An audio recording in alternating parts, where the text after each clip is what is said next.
2100년입니다. 당신은 지금 서울 혹은 도쿄 아니면 이탈리아의 어느 중소도시 거리를 걷고 있습니다. 건축물들은 아름답고 심지어 미래지향적이기까지 합니다. 하지만 어떤 소리가 빠져 있습니다.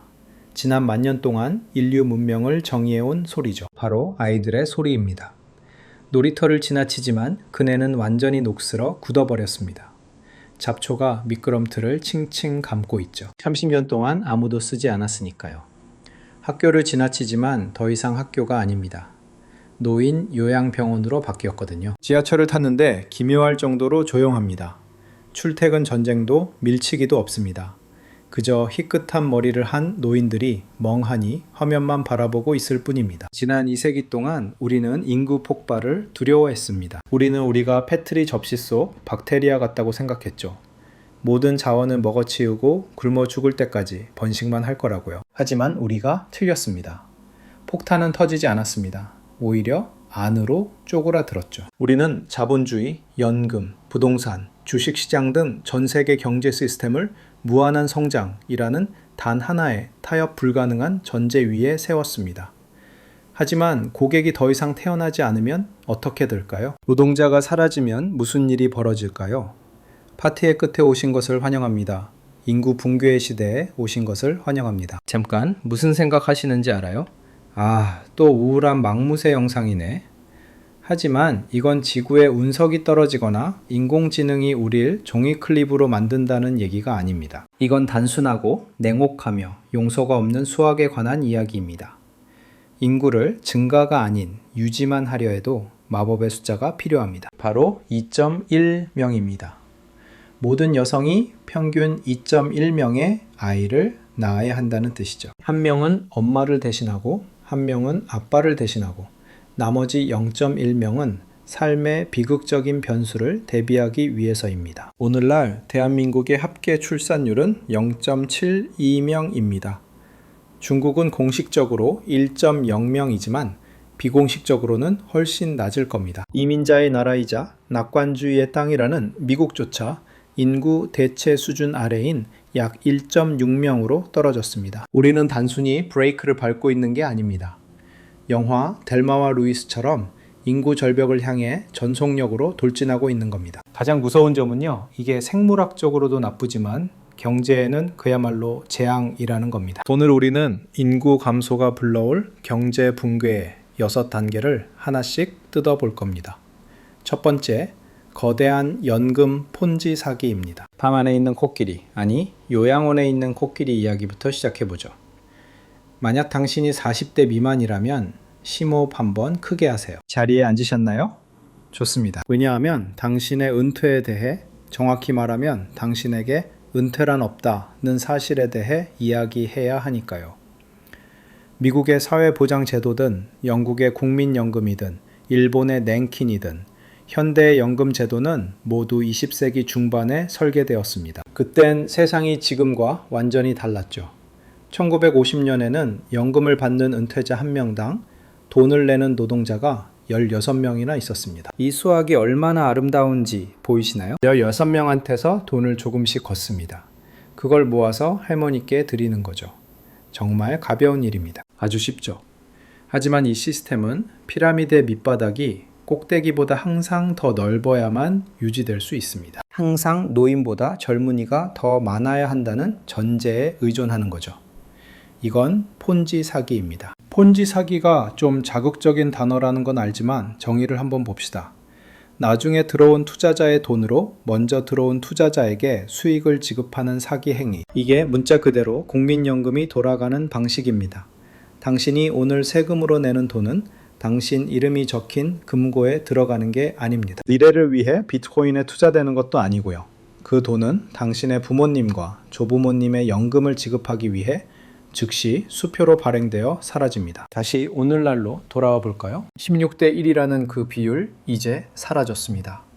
미국은 2.5대 1로 줄어들었고 일본과 유럽 일부 지역은 무시무시하게도 1대 1에 근접하고 있습니다. 저녁 식사 자리를 상상해 보세요.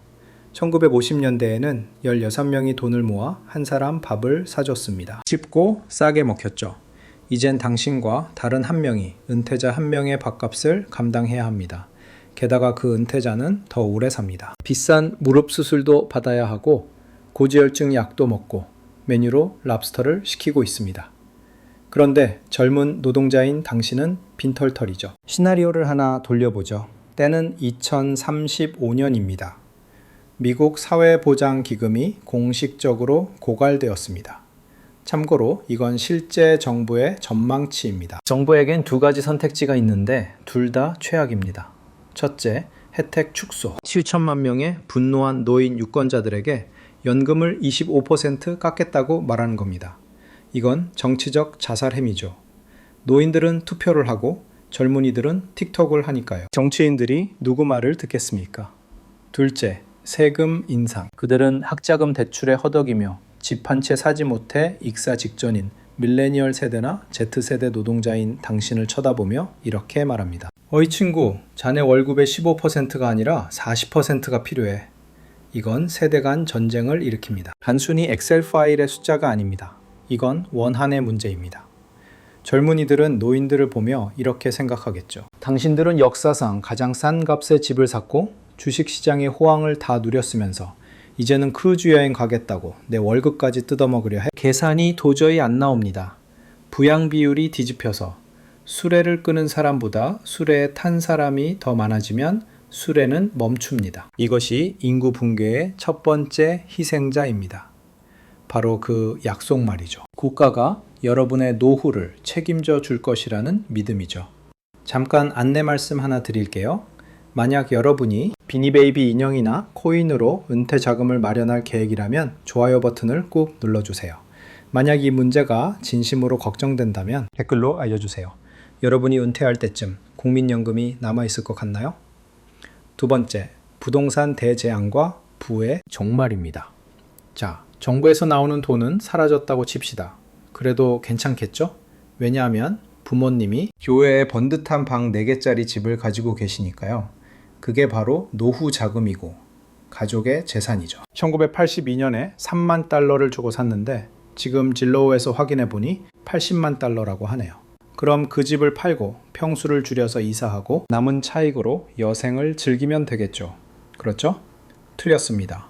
여기서 우리는 경제 붕괴의 두 번째 축인 부동산 시장을 마주하게 됩니다. 부동산은 본질적으로 의자 뺏기 게임과 같습니다. 처음에 작은 집을 사고 그걸 팔아서 가족이 살 큰 집을 사고 또 그걸 팔아서 은퇴 후에 살 콘도를 사죠. 이 게임이 잘 돌아가는 건 방금 여러분이 비우고 일어난 의자에 앉으러 들어오는 사람이 항상 있기 때문입니다. 하지만 음악이 멈췄는데 문 앞에 서 있는 사람이 아무도 없다면 어떻게 될까요? 굳이 상상할 필요도 없습니다. 그냥 일본을 보면 되거든요. 현재 일본에는 900만 채가 넘는 빈집이 있습니다. 이걸 유령집이라고 부르죠. 산속에 있는 허름한 오두막이 아닙니다. 멀쩡한 동네에 있는 가족용 주택들이에요. 지금 일본 시골에 가면 500달러에 집을 살 수 있습니다. 어떤 마을에서는 말 그대로 공짜로 주기도 합니다. 왜냐고요? 전 주인이 사망했는데 자식들은 도쿄로 떠났거나 애초에 자식이 없었고 집값보다 재산세와 유지비가 더 많이 들기 때문이죠. 경제학 기초입니다. 가격은 수요와 공급에 의해 결정되죠. 먼저 공급을 볼까요?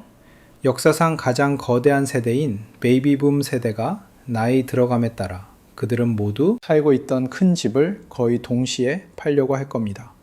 앞으로 15년, 20년에 걸쳐 엄청난 물량의 매물이 시장에 쏟아져 나온다는 뜻이죠. 다음은 수요입니다. 과연 누구한테 팔까요? 그 뒤를 잇는 세대인 X세대, 밀레니얼 세대, Z세대는 선진국 대부분에서 인구수도 적고 경제적으로도 훨씬 가난합니다. 한번 상상해 보세요. 2040년에 어느 동네 풍경을요. 괜찮은 교외 지역이지만 한 블록 건너 새 집이 비어 있습니다. 잡초는 무성하고 창문은 깨져 있죠.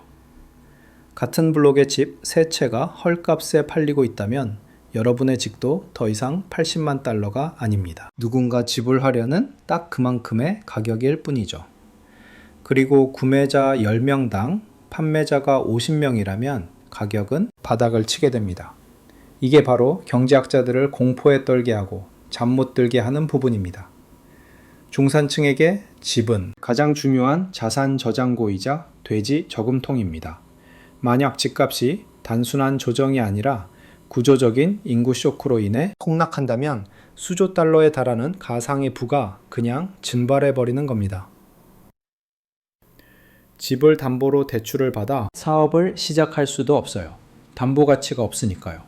집을 팔아서 요양원 비용을 낼 수도 없습니다. 아무도 그 집을 사려 하지 않으니까요. 이게 바로 자산 디플레이션의 함정입니다. 우리는 물가가 오르는 것에만 너무 익숙해서 단지 사용할 사람이 줄어들었다는 이유로 자산 가치가 매년 구조적으로 떨어지는 세상을 이해하지 못합니다. 상업용 부동산, 쇼핑몰, 오피스 단지, 공장들을 생각해 보세요. 이것들은 인구가 계속 증가할 거라는 전제하에 지어졌습니다.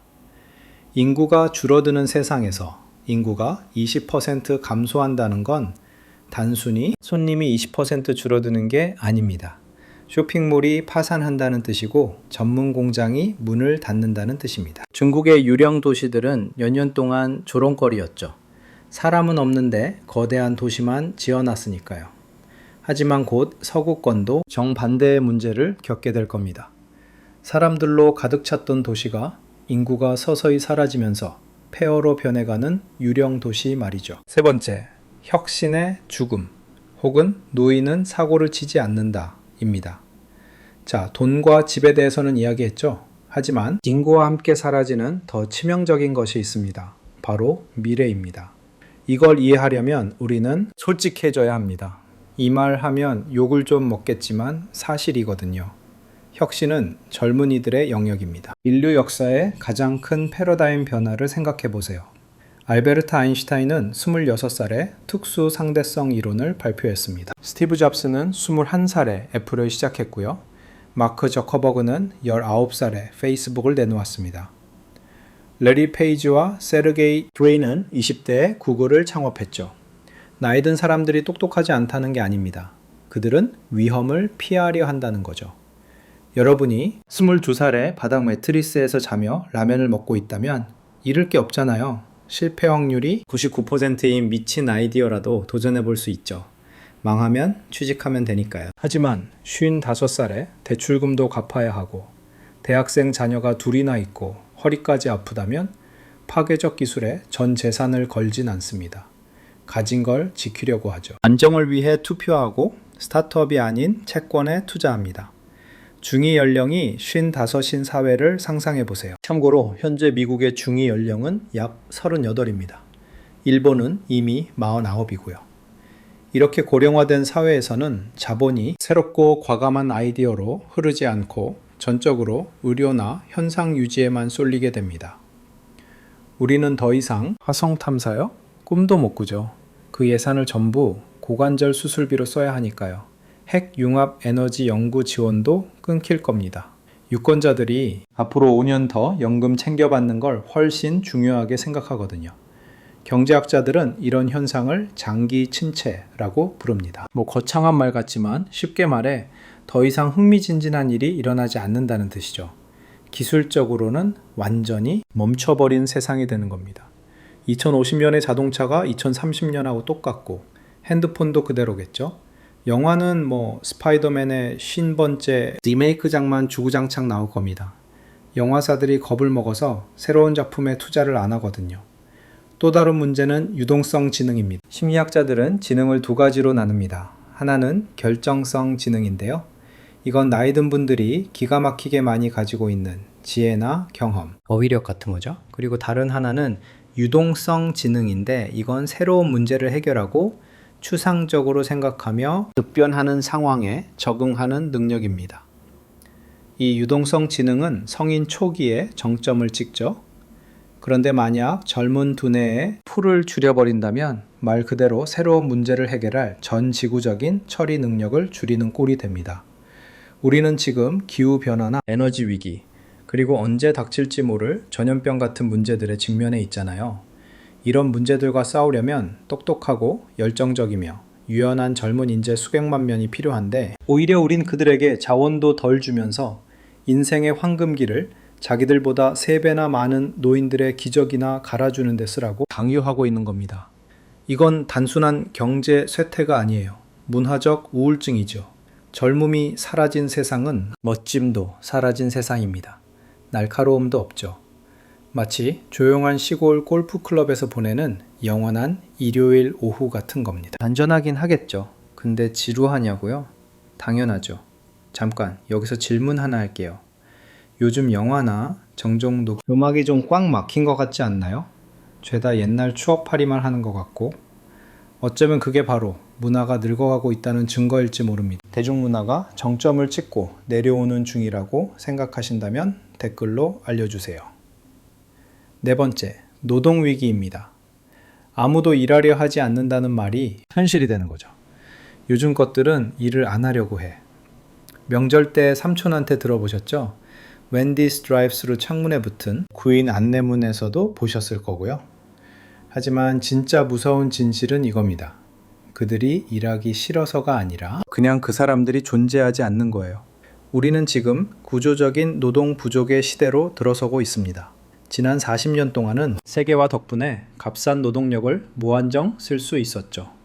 미국에서 인건비가 비싸지면 공장을 중국으로 옮기고 중국이 비싸지면 베트남으로 옮겼으니까요. 그런데 전 세계적으로 아이들이 사라지면 어떻게 될까요? 중국의 생산 가능 인구는 이미 정점을 찍었습니다. 매년 수백만 명씩 줄어들고 있죠.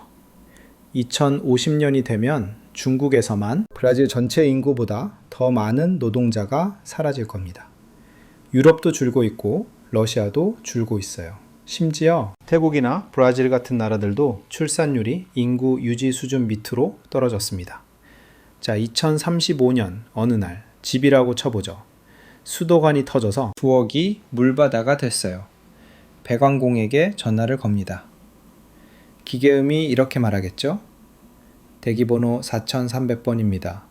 예상 대기 시간은 6개월입니다. 왜냐고요? 배관공일은 고된 육체 노동이거든요. 젊은 허리와 무릎이 필요하죠.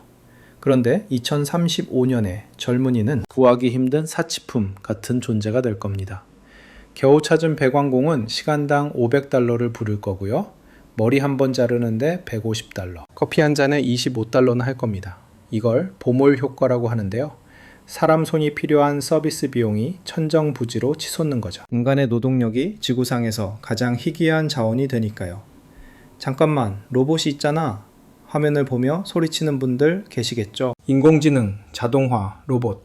네, AI가 엉터리시도 쓰고 고양이가 체스 두는 이상한 그림도 만들어내겠죠. 하지만 비좁은 다락방에서 복잡한 냉난방 시스템을 고치는 로봇 본 적 있으세요? 85살 치매 환자의 요강을 정성껏 공감하면서 갈아주는 로봇은요, 엉망진창이고 예측 불가능한 현실 세계의 물리적인 일들을 효율적이고 저렴하게 처리할 수 있는 로봇이 나오려면 수십 년, 어쩌면 수백 년이 걸릴지도 모릅니다. 이건 결국 영원히 끈적하게 달라붙는 인플레이션으로 이어지겠죠. 돈을 마구 찍어내서 생기는 인플레이션이 아니라 비용이 밀어올리는 인플레이션 말이에요. 식당을 하는데 접시 닦을 10대 알바생이 없으면 40살 먹은 직원에게 시간당 $30를 주고 시켜야 합니다. 그러면 햄버거 가격은 $40가 되는 거죠. 우리는 지금 풍요와 값싼 물건, 저렴한 서비스, 싼 배송비의 세상에서 결핍의 세상으로 이동하고 있습니다. 버튼 하나만 누르면 사람이 2시간 만에 집 앞까지 무료로 배송해주는 아마존 프라임 시대는 역사적으로 아주 예외적인 현상이었던 겁니다. 값싼 노동력과 투자자들의 돈으로 떠받쳐진 거였죠. 인구가 줄어가는 세상에서 사람이 직접 치약을 배달해 주는 건 부자들이나 누릴 수 있는 사치가 될 겁니다. 이제 우리는 다시 직접 몸을 움직여야 할 거예요. 싱크대도 직접 고치고 밥도 직접 해먹고 잔디도 직접 깎아야겠죠. 편리함의 시대는 끝나가고 있습니다. 그걸 가능하게 했던 인간 배터리가. 강대국들이 죽어가기 시작하면 힘의 균형은 어떻게 될까요? 역사는 인구가 곧 국력이라고 가르쳐줍니다. 대영 제국은 인구가 폭발할 때 일어섰고 미국의 전성기는 거대한 베이비 붐감과 함께했죠. 중국의 부상도 10억 명에 달하는 노동력이 연료가 되었습니다. F-35 전투기가 아무리 많으면 뭐합니까? 그걸 조종하고 정비하고 기지를 지킬 20대 청년들이 없으면 무용지물인걸요. 군대는 젊음으로 돌아갑니다. 전쟁은 젊은이들이 치르는 법이죠. 현재 러시아는 인구학적 죽음의 소용돌이에 직면해 있습니다. 그들은 전쟁터에서 수십만 명의 젊은 남성을 잃고 있는 동시에 그들을 대체할 수 없는 낮은 출산율 문제까지 안고 있죠. 이건 한 국가를 위험하게 만듭니다. 왜냐고요? 죽어가는 국가는 절박해지기 때문입니다. 만약 지도자가 20년 뒤에는 국가가 너무 늙고 약해져서 싸울 수 없다는 걸 안다면 바로 지금 싸우기로 결심할지도 모릅니다. 이것이 바로 닫히는 기회의 창 이론입니다. 일부 지정학 분석가들은 중국의 대만 공격성이 인구 붕괴에도 불구하고 일어나는 게 아니라 오히려 인구 붕괴 때문에 일어나는 것이라고 주장합니다. 그들은 2040년이 되면 감당하기 힘든 노인 인구와 줄어드는 노동력 문제로 씨름하게 될 거라는 걸 알고 있습니다. 만약 행동에 나서려면 아직 인력이 있을 때 해야 한다는 거죠. 그리고 필연적으로 벌어질 세상에서 가장 귀중한 자원, 바로 사람을 차지하기 위한 쟁탈전이 있습니다. 지금 당장 서구 정치는 보트를 막아라, 장벽을 세워라 같은 구호가 지배하고 있죠. 하지만 제 말을 명심하세요. 20년 후에는 그 슬로건이 바뀔 겁니다. 제발 들어오세요 라고 말이죠. 국가들은 젊은이들이 아직 남아있는 몇 안 되는 곳들, 주로 아프리카나 남아시아 일부 지역에서 젊은 인력을 빼오기 위해 치열하게 경쟁할 겁니다. 캐나다는 이미 그러고 있죠. 주택시장과 세수 기반을 떠받치기 위해 전례 없는 숫자의 이민자를 공격적으로 받아들이고 있습니다. 독일은 노동자가 절실한 상황입니다. 전통적으로 폐쇄적이었던 일본조차 조용히 문을 열고 있죠. 이것은 스테로이드를 맞은 듯한 엄청난 두뇌 유출로 이어집니다. 선진국들은 개발도상국의 의사, 엔지니어, 간호사들을 진공청소기처럼 빨아들이고 남겨진 국가들은 더 처참한 상태가 될 겁니다. 이건 새로운 형태의 식민주의, 즉 인구 채굴입니다. 우리는 그들의 금이나 고물을 훔치는 게 아닙니다. 그들의 자녀들을 훔쳐가는 거죠. 비자가 제한되는 게 아니라 경매에 붙여지는 세상을 상상해 보세요. 이탈리아로 오세요. 세금 없는 월급과 공짜 집을 드립니다. 미국으로 오세요. 3개월 만에 시민권을 드립니다. 같은 경쟁 말이죠. 지금은 미친 소리 같겠지만 요양원이 꽉 차고 시트 갈아줄 사람조차 없게 되면 정치적 이념은 정말 빠르게 바뀝니다. 여섯째, 소비주의의 죽음과 여러분의 주식 포트폴리오입니다. 21세기에 말하지 않는 종교, 소비주의에 대해 이야기해 봅시다. 우리의 모든 현대적 존재 방식은 내년에는 올해보다 더 많은 아이폰, 더 많은 운동화, 더 많은 빅맥을 팔 거라는 생각 위에 세워져 있습니다. 그게 바로 GDP 성장의 의미죠. 그게 S&P 500을 움직이는 힘이고 여러분의 은퇴연금이 오르는 이유입니다. 하지만 월가가 인정하고 싶어하지 않는 근본적인 진실이 하나 있습니다. 노인들은 물건을 사지 않는다는 겁니다. 생각해 보세요. 25살 때 여러분은 경제의 원동력입니다. 차를 사고, 아파트를 꾸미고, 데이트할 옷을 사고, 아기 기저귀를 사고, 맥주를 사고, 비디오 게임을 사죠. 여러분은 소비의 엔진 그 자체입니다. 자, 이제 80살이 됐다고 상상해 보세요. 여러분은 평생 필요한 가구를 이미 다 가지고 있습니다. 새로 나온 조던 운동화를 사지도 않고 차를 바꾸지도 않죠. 더 큰 집을 사지도 않습니다. 지출은 거의 전적으로 유지, 보수, 의료비, 난방비, 식비로 옮겨갑니다. 경제학자들은 화폐 유통 속도에 대해 이야기합니다. 1달러 지폐가 얼마나 빨리 이 손에서 저 손으로 이동하는지 말이죠. 젊은 사회에서 돈은 전력 질주합니다. 제가 바텐더에게 돈을 내면 그는 택시기사에게 내고 기사는 베이비시터에게 냅니다. 반면 고령화 사회에서 돈은 기어갑니다. 미래의 병원비를 위해 예금 통장에 묶여버리죠. 소비가 줄어들면 기업은 성장을 멈춥니다. 기업 성장이 멈추면 주가도 횡보하죠. 우리는 주식시장이 매년 평균 8%씩 오른다는 가정을 하고 있습니다. 하지만 그 평균값은 인류 역사상 가장 큰 인구 폭발기였던 1950년에서 2020년 사이에 계산된 겁니다. 일본 주식시장인 니케이 225 지수를 보세요. 1989년에 사상 최고치를 찍었습니다. 그러다 인구 폭탄이 터졌죠. 그게 언제 1989년 수준을 회복했는지 아십니까? 2024년입니다. 본전을 찾는 데만 34년이 걸린 겁니다. 1990년에 평생 모은 돈을 주식시장에 넣어두고 은퇴했다고 상상해 보세요. 돈이 불어날 거라 기대했는데 오히려 남은 평생 제자리 걸음이거나 떨어지기만 한다면요. 그게 바로 인구가 줄어드는 세상에서 S&P 500의 미래입니다. 하지만 잠깐만요. 아무도 물건을 안 사면 가격이 내려가지 않나요? 좋은 거 아닌가요? 라고 물으시겠죠. 디플레이션에 오신 걸 환영합니다. 듣기엔 좋아 보이죠? 와, 텔레비전이 싸졌네? 하지만 사실 이건 경제의 암덩어리입니다. 악순환은 이렇습니다. 첫째, 사람이 줄어서 수요가 감소합니다. 둘째, 구매자를 끌어오려고 가격이 떨어집니다. 셋째, 소비자인 여러분은 생각합니다. 다음 달이면 25,000달러가 될 텐데 굳이 오늘 30,000달러를 주고 이 차를 왜 사지? 그래서 기다립니다. 넷째, 여러분이 기다리니까 자동차 회사는 돈을 못 벌죠. 다섯째, 그들은 직원을 해고합니다. 여섯째, 이제 그 직원들은 물건 살 돈이 한 푼도 없습니다. 일곱째, 수요가 훨씬 더 떨어집니다. 이게 바로 일본을 30년 동안 가둬버린 악순환의 고리입니다. 역동적이고 흥미진진했던 경제가 고인물처럼 썩어가는 늪으로 변해버리죠. 창업 의지도 죽여버립니다. 고객층이 매일매일 줄어드는데 왜 사업을 시작하겠습니까? 이 경제의 무덤 속 산책이 즐거우셨다면 저 구독 버튼에 박살내주세요. 사람들이 다 사라지기 전에 알고리즘이 더 많은 사람을 찾을 수 있게 말이죠. 진지하게 말씀드리는데 알림 설정도 해주세요. 안 그러면 유튜브가 제가 존재한다는 사실조차 잊어버리세요. 마치 미래의 인구처럼 말이죠. 7.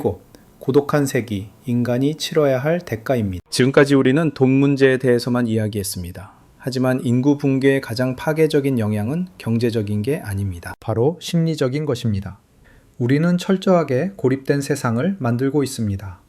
인류 역사상 안전망은 정부가 아니라 가문이었습니다. 같은 마을에 사는 4명의 형제 자매, 12명의 사촌, 그리고 이모와 삼촌들이었죠. 여러분이 아프면 사촌이 죽을 가져다 주었고 실직하면 형제가 농장에서 일할 수 있게 해주었습니다. 오늘날 우리는 콩줄기 가족 구조로 나아가고 있습니다.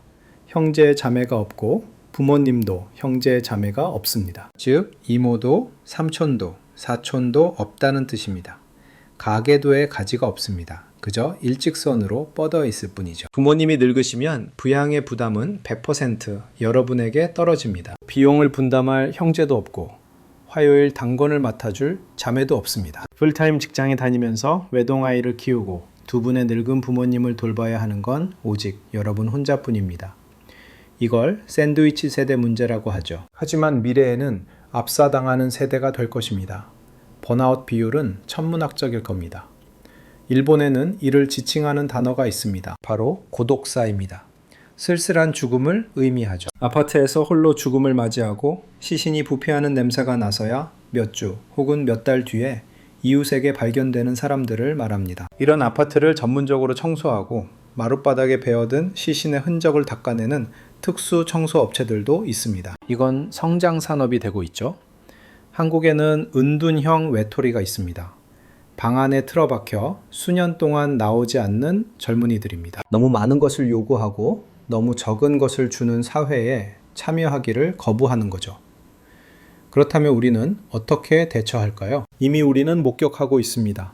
인간관계를 인공적인 친밀감으로 대체하게 될 겁니다. 데이트 상대가 너무 적어서 파트너를 찾지 못하거나 노인들을 부양하느라 너무 바빠서 연애할 시간이 없다면 여러분은 인공지능에 의지하게 될 겁니다. AI 여자친구와 남자친구, AI 심리상담사, 치매 환자를 진정시키기 위해 대화를 흉내내는 노인 돌봄 로봇 같은 것들 말이죠. 우리는 수백만 명의 사람들이 생물학적 인간보다 알고리즘에 더 많은 감정적 에너지를 쏟으며 살아가고 소통하고 결국 죽음을 맞이하는 미래로 향하고 있습니다. 이건 악순환을 만듭니다. 외로워질수록 데이트를 덜 하게 되고 데이트를 안 하니 아이를 적게 낳습니다. 아이가 줄어들면 다음 세대는 더 외로워집니다. 문명 전체가 천천히 침실로 후퇴해서 VR 헤드셋을 뒤집어 쓰고 서서히 사라져가는 꼴이죠. 8. 실패한 해결책들. 왜 돈으로는 이 문제를 해결할 수 없을까요? 그냥 아이를 낳으면 돈을 주면 되잖아. 이건 단순한 반사적 반응입니다. 문제가 비용이라면 돈을 쏟아부으면 된다는 식이죠. 정부들은 지금 바로 이런 시도를 하고 있습니다. 헝가리는 아이 넷을 낳으면 평생 면세 혜택을 줍니다. 한국은 막대한 현금 보조금을 뿌리고 있죠. 러시아는 소련 시절에 영웅 어머니상까지 부활시켰습니다. 결과는 어떨까요? 효과가 없습니다. 한국은 지난 16년 동안 출산율을 높이기 위해 2천억 달러를 쏟아부었습니다. 결과는요, 출산율은 1.2명에서 0명으로 더 떨어졌습니다. 왜일까요? 아이는 재정적인 계산 대상이 아니기 때문입니다. 아이는 라이프스타일 세금에 가깝습니다. 현대의 초경쟁적이고 도시화된 세상에서 아이는 여러분의 시간과 사회적 지위에 막대한 부담이 됩니다. 커리어에서 성공하려면 일주일에 60시간을 일해야 합니다. 집을 사려면 맞벌이가 필수죠. 아이에게 좋은 출발점을 만들어주려면 과외, 피아노, 축구교실 비용을 대야 합니다. 좋은 부모의 기준이 너무 높아져서 불가능하게 느껴질 정도죠. 사회학자 다니엘 벨은 이를 자본주의의 문화적 모순이라고 불렀습니다. 자본주의는 여러분에게 이동성 있고 유연하며 헌신적인 노동자가 되라고 요구합니다. 하지만 생물학은 안정적이고 곁에 있어주며 인내심 있는 부모가 되라고 요구하죠. 둘 다 해낼 수는 없습니다. 이 시스템은 자신을 유지하는 데 필요한 인간을 소모하도록 설계되었습니다. 스스로의 부품을 잡아먹는 엔진인 셈이죠. 그렇다면 돈으로 회유하는 게 안 통한다면 남은 건 뭘까요?